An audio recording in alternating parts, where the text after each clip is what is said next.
If you're not making video content, you are going to look back and you are going to have massive regrets. So in the history of marketing, it's never been, I guess, like the marketing dollar has never been allowing us to get as much reach as it can now. For free, if you make content on Instagram, YouTube, Twitter, Facebook, you could get so much attention for free.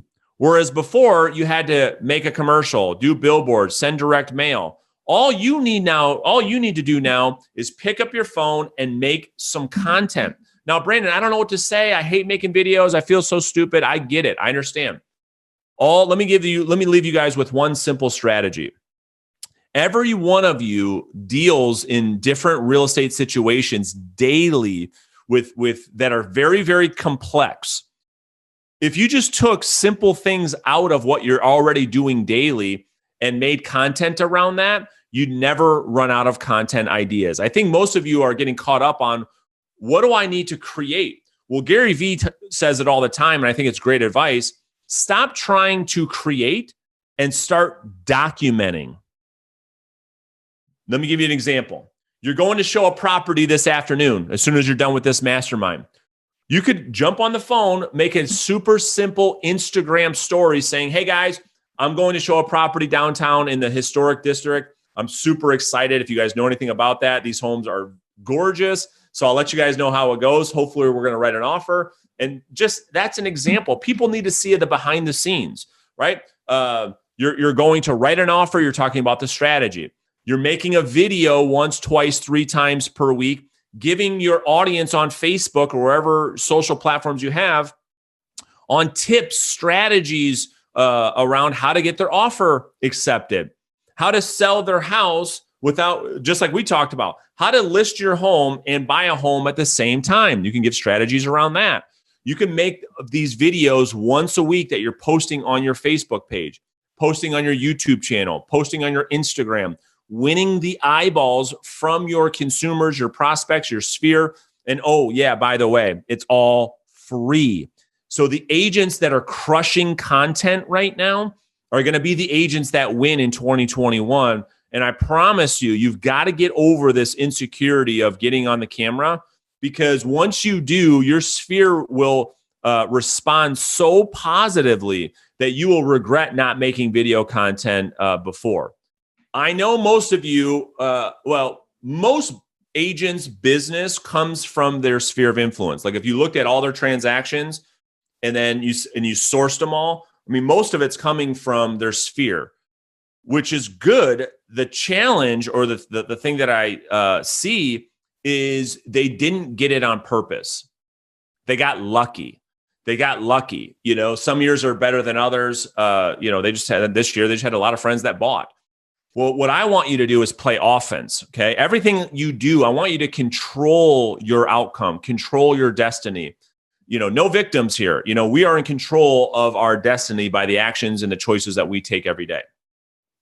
So first thing you're going to do in your sphere pillar of business, if you're taking notes, is you want to create your top 100, okay? Your top 100 can be past clients, friends, family members, referral partners. We're going to talk about that in a second.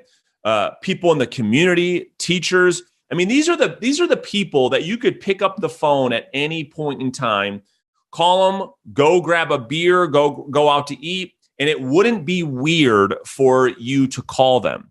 Now, with the plan I'm going to walk you through to start generating your listing-based business is enough to, I mean, think about this. If you had 100 people in your database, just 100, I'm not talking about these massive databases that a lot of people are talking about, the 3, 4, 5, 10,000 person databases.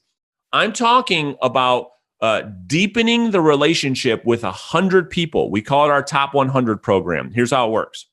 So after you've identified your top 100, you need to have their names, their address, their date of birth, and their email address. Okay. And you should be on all of their social media platforms. First thing you're going to do is put all of those people on a weekly email. Now, you got a couple of options here, okay? I would prefer that they get some type of weekly video content from you, because we're going to talk a lot about video here in just a second. But video allows you to really win this top of mind awareness game, which should all be your goal. It should be all your goals. I mean, everything to do with branding and marketing and social media has to do with winning the attention of our prospects. Well, your sphere, your database should be the number one pool of new business. So you need to win their eyeballs. So you're going to send them a weekly email, okay?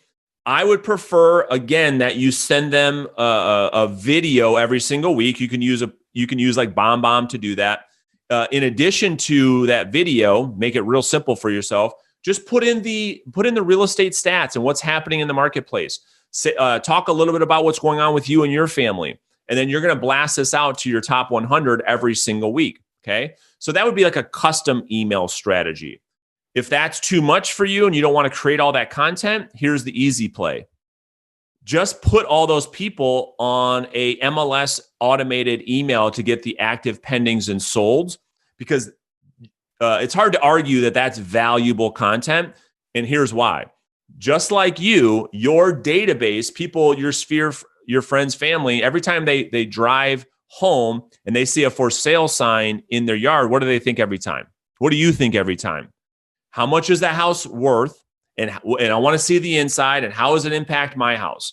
So you could put all those 100 people on an automated email to get once a week the active pendings and solds from your database, and then you make your weekly email strategies super simple. You knock it out and you put everybody on that. You spend a couple hours, you do it one time. It's super simple and it's all automated.